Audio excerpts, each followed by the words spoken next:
Aloha and mahalo for joining me. I'm Janin and welcome to the Call to Create podcast. I hope you're having a great day and I am so thankful that you're here listening to this because I know life is getting busy.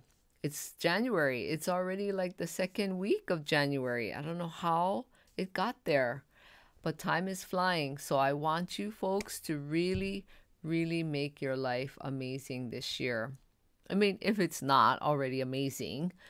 And I'm hoping that all the things that I share can help you on your path and on your journey to having a good life and if your life is good, making your life even better. That's my hope anyway, because I know that everyone is called to create something.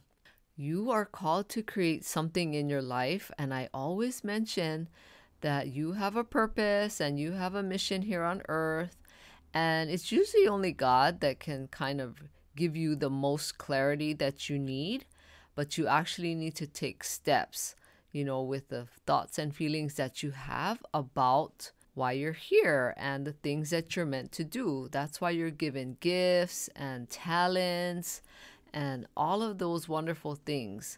That's for you to start taking action. And I love talking about creating because, life is really exciting when you can create. And the possibilities of creation are endless. There is no finite amount of creation. Everything is unlimited, it's infinite. And so think about that. What are you called to create? Because that is what's going to bring you the greatest or the best, or that's what's going to bring you joy in your life. Besides other things, there are other things that will bring you joy. But when you're actually creating and what you're putting your heart and soul into something, it's just amazing what happens in your life. And I've witnessed that too because I love creating and making things and just doing the creative ideas that I have. Of course, I wish I could do all the things I have written in all my notebooks and my journals. But who knows? Maybe one day I'll be able to just create, and not have to do any of the daily tasks of cooking or shopping or cleaning or any of those things. But I am so grateful again for you being here because today I wanted to talk about taking control over the one and only thing you can control, and that is you. And I wanted to talk about this because I think it's so important to think about really what your life is like and the things that you do that maybe aren't working out so well. And control is one of those things that I know does not work. Of course, I'm talking from experience for myself and my husband and people in my family, extended family, people I've worked with. I've noticed over the years, many years, about how trying to control everything and people in your life does not work. It's like you're trying to force something that you can't force. It's like trying to bend steel when you can't bend it with your hands. You can't. There's no way you can bend a wrought iron or a steel bar or anything with your bare hands. And that's what it's like when you try to control everyone and everything in your life. So think about this. Doesn't wanting control only give you stress and make you feel stressed? I know it does, and maybe you don't recognize it now, but it creates stress not only in you, in your mind and your heart, but also in your physical body. And it also creates stress in your family. And sometimes, people don't always say it, but, people don't like it when they're trying to be controlled. So think about yourself. Do you like it when somebody's trying to control you? So those are like some of the things that you have to start thinking about. And if you're focused on what you're called to create, then you won't have time to focus on all the things that you don't have any control over. Just let me tell you, when you're so focused on trying to control everyone and everything, there's no way you can focus on being creative, because being creative and creating, you have to be able to open your mind and let the ideas come. Creating cannot be controlled. Creating is something that happens, that it's just a natural thing, and it's not forced and it's not controlled. And so I hope that makes sense. And when you're trying to control everything, it's just super exhausting. I don't know if you've noticed that, but don't you feel at the end of the day that you're just so exhausted, like mentally, emotionally, and sometimes even physically just exhausted? And it can be very, very frustrating when you're trying to control everything and everyone, when you don't get your way and you can't have that control that you're wanting and you're trying to force. And sometimes your control could be subtle too. I've noticed that in some people, and it's not as obvious, but it is exhausting. And all I can say is it's not worth it. And I know that some of the reasons why you're trying to control things, of course, there's always many, many more than the things that I know about trying to control, is that you feel like you don't have any worth or value, or you're not important. And so the way that you try to feel valued and try to feel of your worth is when you try to control the things and the outcomes and control people and to get them to do what you want. And those are just a couple of the things that I know to be true. And another thing that I've known from other people is that when you grow up in a household as a kid where there's a lot of turbulence or violence and just unhappiness, or people are just degrading each other, or there's a lot of yelling, you feel like you have no control over what's happening. So when you become an adult and you grow up and you have your own life and your own family, you feel like the only way that you can prevent any of all of that abuse is to try and control every single thing in your life to make sure that that same thing doesn't happen to you now that you're an adult. Because, as a kid, you don't have any control over what goes on in your home. But now that you're an adult, you have control over your own life and what you do and all of that. So I know that there's a lot of people who do that because they come from an abusive home. And it's just exhausting. I've seen it. I've seen it in my own family, and I've seen it with friends and other people. And it's just exhausting, and it's not worth it. But do you know that letting go of control is one of the hardest things that you can do? And, you have to be able to just take a step back and look at what's going on and decide if that's what you want and if that's how you want to live the rest of your life, being exhausted and frustrated and just trying to control everything and everyone.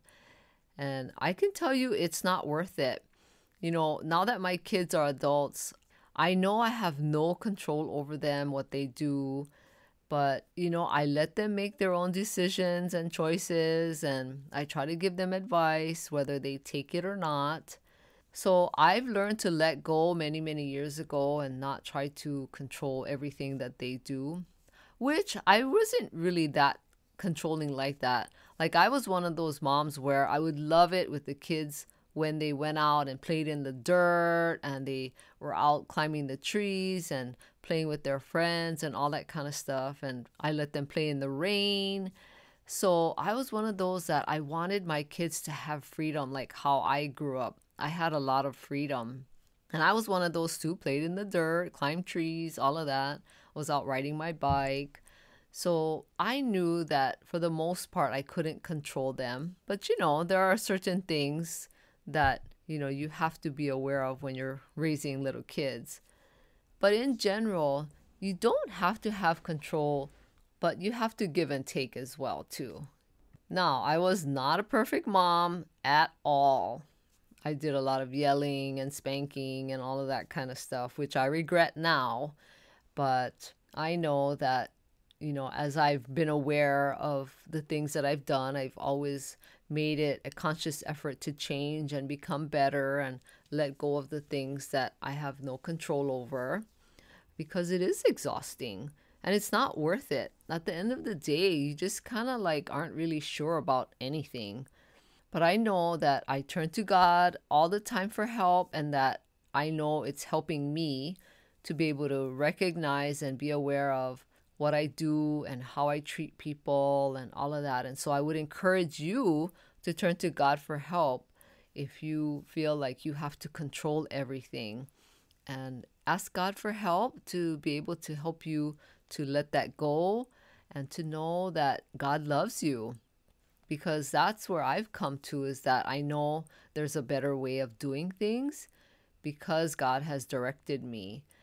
And here is some of the benefits and payoff for not trying to control everything. You only have control of yourself. But some of the benefits for just worrying about yourself is that you can sleep better at night. You would be less stressed. You could see all the beauty that exists around you in the world too.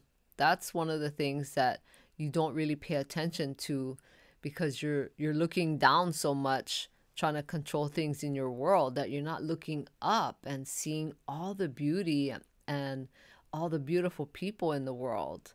And you could also feel happier too. That's another benefit. And there's so many more benefits that could happen in your life.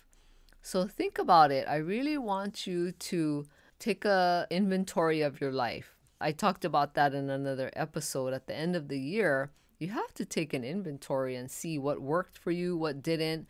So do the same thing and think about the things that you do. Is it working for you? Is it not working for you? Is there a blind spot that you have?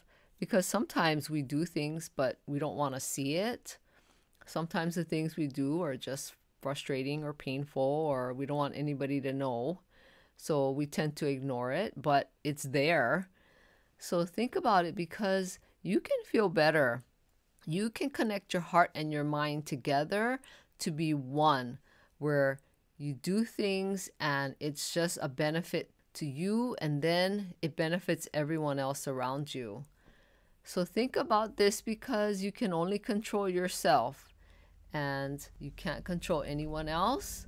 And you'll see the difference in your family too, and in your everyday life. You'll start to notice how your family reacts to you when you're not so controlling and all of that. And even at work, if you have a job, you'll be amazed at how people, your coworkers, will respond to you.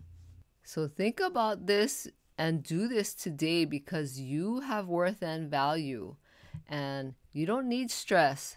Stress makes you age really fast, and we don't want to look older than we are, right, ladies? We just don't want that. But do this today, because you have a purpose here on earth. You are called to create your life. If you want to create a business, that's good too. And we need to work on our heart and mind to be able to create all the things that you want to create. And you have to control your thoughts. And that sometimes can be a lifelong pursuit. But that's what I'm here to talk about too, besides creating, is, your heart and your mind. And I know that you can do this, because I am here to let you know that it is possible.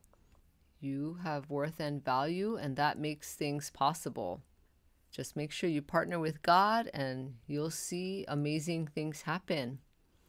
And thank you so much for being here. I appreciate it. And please share this podcast with anyone who you know would need to hear the things that I'm sharing, and share it with friends and family. And, just like how you share a good movie after you watch it, right? You tell usually people, hey, I just saw this such and such movie. You should watch it. Do the same thing for this podcast. I would appreciate it. Thank you. And please rate and review this podcast too. But not if you're driving. Wait till you go home, and please rate and review. And I am so grateful for you being here. And have a great day. Aloha.